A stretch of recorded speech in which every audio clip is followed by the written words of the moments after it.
Enquanto estamos fazendo um passeio pela cidade de João Pessoa, eu vou contar um pouquinho sobre uma matéria que saiu no G1 em 2021, onde uma historiadora que estudou no IFPB daqui da Paraíba apresentou em sua tese de doutorado uma nova versão sobre a conquista das terras potiguara, que hoje é a Paraíba. Segundo a autora da tese, Silvia Brito.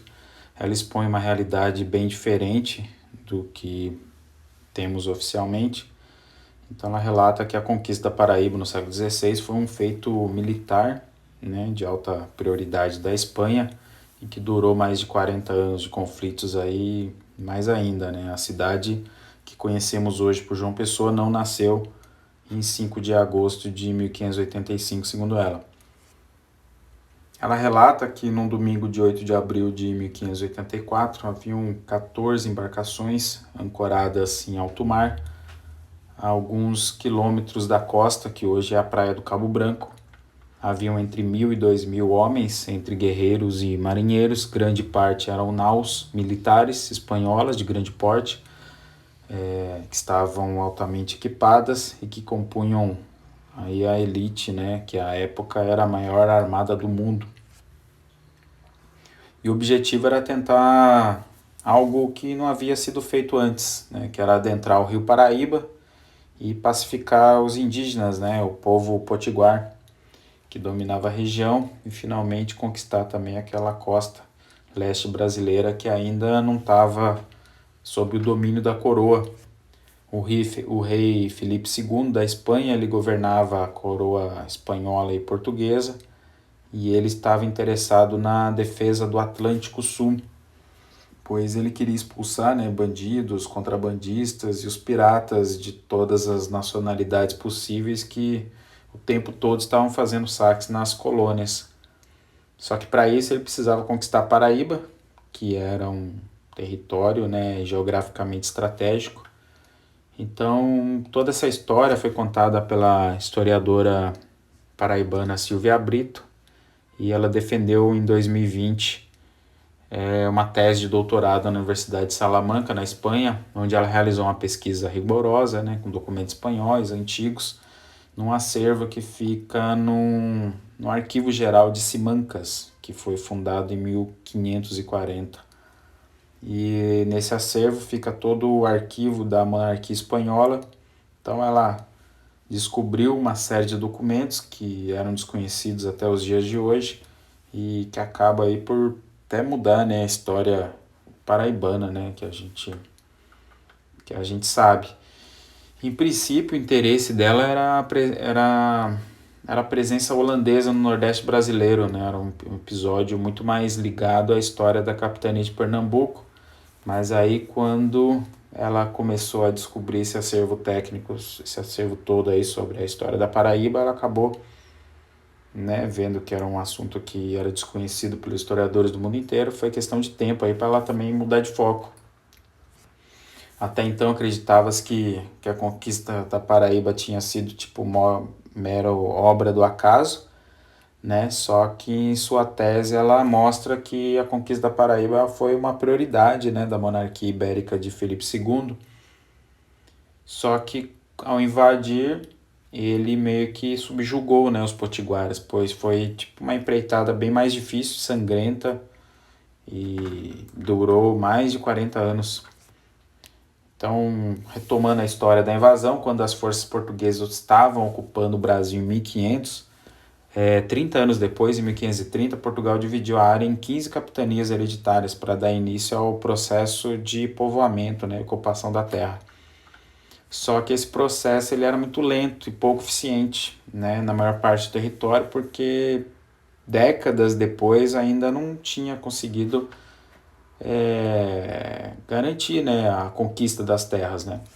E o território paraibano estava dentro da capitania de Itamaracá, só que era uma área muito inóspita, era violenta por causa da resistência dos potiguaras, né? E os portugueses eles não estavam conseguindo se fixar aqui.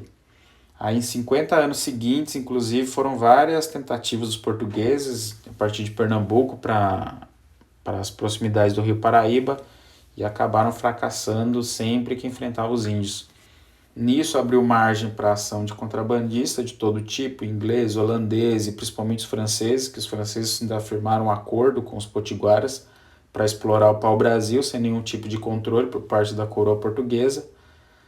E aí, em 1580, o rei de Portugal morreu, sem deixar herdeiros, e o rei da Espanha, Filipe II, tomou o trono de Portugal para ele.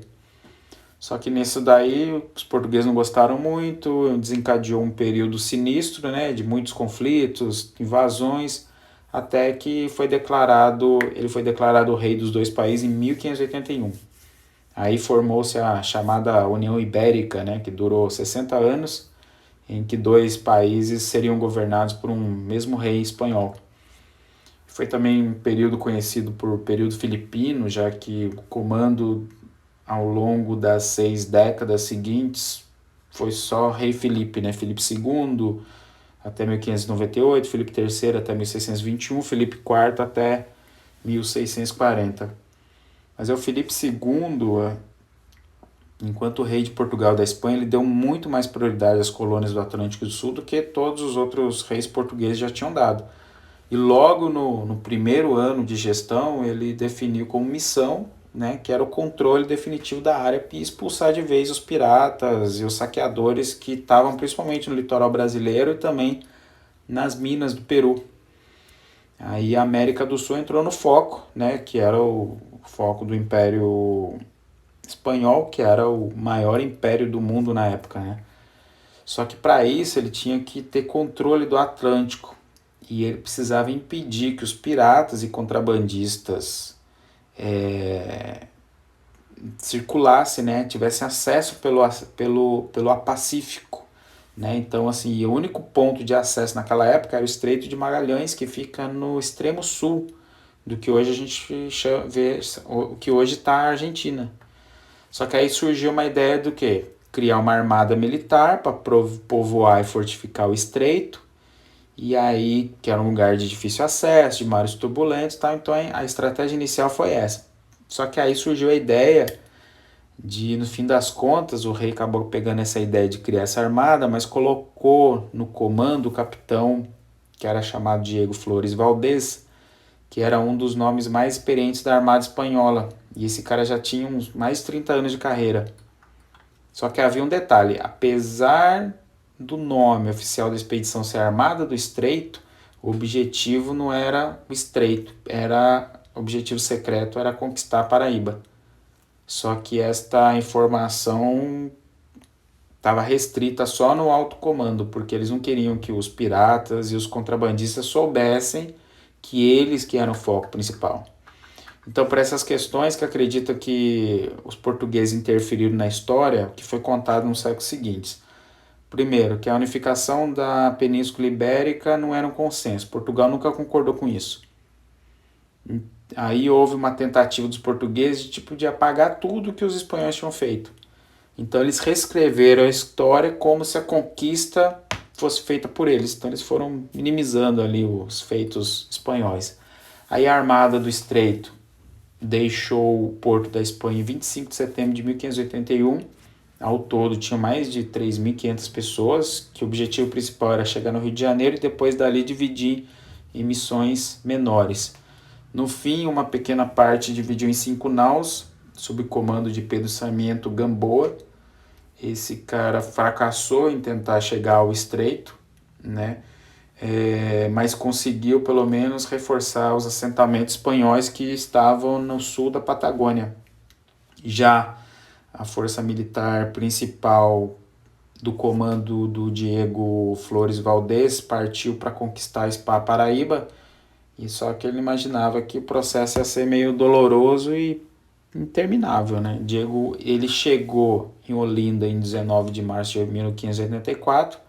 Lá ficou definido que a força terrestre partiria em direção à Paraíba só em 5 de abril, enquanto a armada partiria no dia seguinte, 1 hora antes de amanhecer. Foi uma viagem rápida, né, por mar, e já que Pernambuco aqui do lado, tal, e as primeiras embarcações chegaram no litoral paraibano na altura do Cabo Branco no dia 7 de abril. Só que as forças ficaram completas só na manhã de domingo, do dia 8 de abril. E além disso, o Valdez ele pediu reforço para Bahia e Pernambuco, outros 2 navios e 2 barcos pequenos, que um era chamado Galeota, que é um barco a remo, e 3 embarcações indígenas. Ele soube que a foz do rio Paraíba era muito rasa, então não dava para passar com os barcos grandes, então ele ia acabar encalhando. Então ele teria que avançar com os barcos menores. E a ação militar iniciou pela manhã, só que aí 4 naus francesas menores que estavam retirando para o Brasil abriram fogo contra eles, só que a diferença era brutal, né, dos espanhóis, dos Península Ibérica, os ibéricos, né, conhecido assim, era brutal em relação aos franceses. E os franceses foram massacrados ali. E a partir daí 350 homens caíram por terra e foram mobilizar para explorar o local. Só que quando os espanhóis começaram a entrar no rio, os potiguara ergueram uma bandeira branca indicando paz. Aí o Valdez tomou frente do grupo, iniciou a navegação, só que ele suspeitou que ali era uma emboscada. Quando ele já subiu o rio, houve um contra-ataque e ele levou uma flechada no peito. Felizmente ele sobreviveu, só que os primeiros 3 ataques foram praticamente inúteis. Foram todos rechaçados pelos indígenas. E aí, dias depois, as forças terrestres que tinham saído de Pernambuco chegaram na Paraíba. Aí os potiguara perceberam, viram que era um número muito grande, aí eles recuaram alguns quilômetros para o interior. E quando os soldados ibéricos finalmente adentraram o rio pela primeira vez, eles chegaram à região onde hoje fica o município de Santa Rita. E lá eles fundaram o forte de São Felipe e Santiago, e foi a primeira instituição da Paraíba. Lá eles construíram também uma igreja e todos eles finalizaram em maio daquele mesmo ano. Eles fizeram a conhecida política da Cruz da Espada, né? onde na colonização você fundava um forte e uma igreja, sempre um do lado do outro. Aí Diego Flores de Valdez retornou para a Espanha em maio de 1584 para repassar as boas notícias, que a conquista tinha sido sucesso da Paraíba e tal. Aí começaram a escrever sobre o sucesso da expedição, fizeram plano para povoar a região, trazer novos colonos, etc. Foi só festa. Só que, na verdade, as terras ainda eram majoritariamente potiguara. Não tinha nada dominado ainda. Aí as forças pernambucanas que haviam avançado por terra resolveram adentrar o interior para caçar os potiguaras. Só que aí eles foram dizimados, praticamente dizimados. Mais de 450 pessoas foram mortas e os poucos sobreviventes foram destruídos, voltaram, né, destruídos para Pernambuco. E depois disso os indígenas retornaram para o litoral e realizaram um cerco no forte com mais de 10 mil indígenas e ninguém se aproximava sem ser atacado. Aí a cidade acabou não saindo do papel. Tinha até um cara que é o Frutuoso Barbosa. Esse cara era o suposto gestor, né, que ia ficar assumindo a cidade. Ele teve que abandonar a Paraíba, fugiu para Pernambuco. E uma das provas sobre a prioridade que era a conquista da Paraíba para Filipe II está no fato de que, mesmo depois da derrota, a missão ainda seguia firme. Então uma nova expedição, aí ele montou uma nova expedição e enviou para Paraíba. Só que dessa vez a estratégia foi diferente. Foi pensar por um outro nome, por um outro homem, né, chamado João Tavares.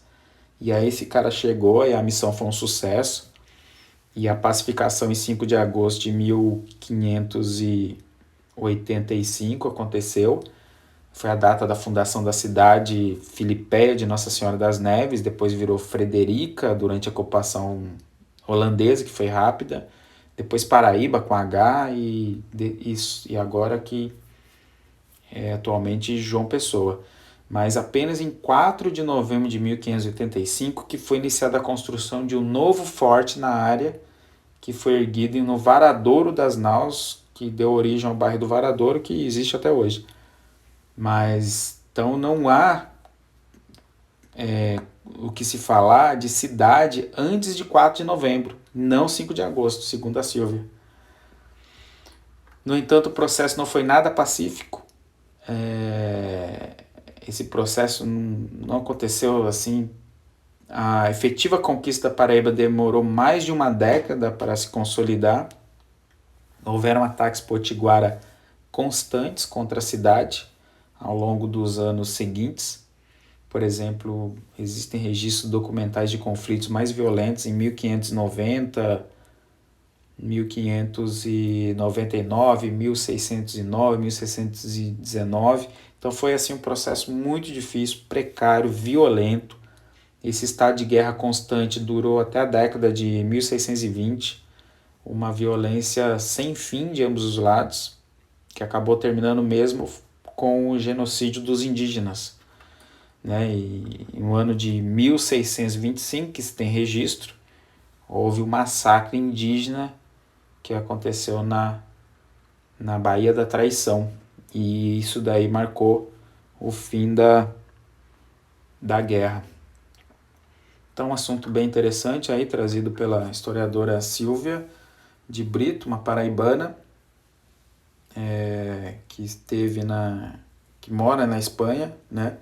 Então ela se debruçou nesses arquivos, ela contou que ela não podia levar caneta nem papel para tomar nota disso, ela tinha que, no máximo, levar o notebook, e lá ela lia tudo que estava em latim, né, em língua, em latim do século XVI e XVII, e ela conseguiu resgatar essa informação muito, muito super preciosa aí sobre a história paraibana, né, que não está nos livros de história, que em breve aí, com certeza, esse assunto é recente, 2020, provavelmente vai estar. Espero que tenham gostado.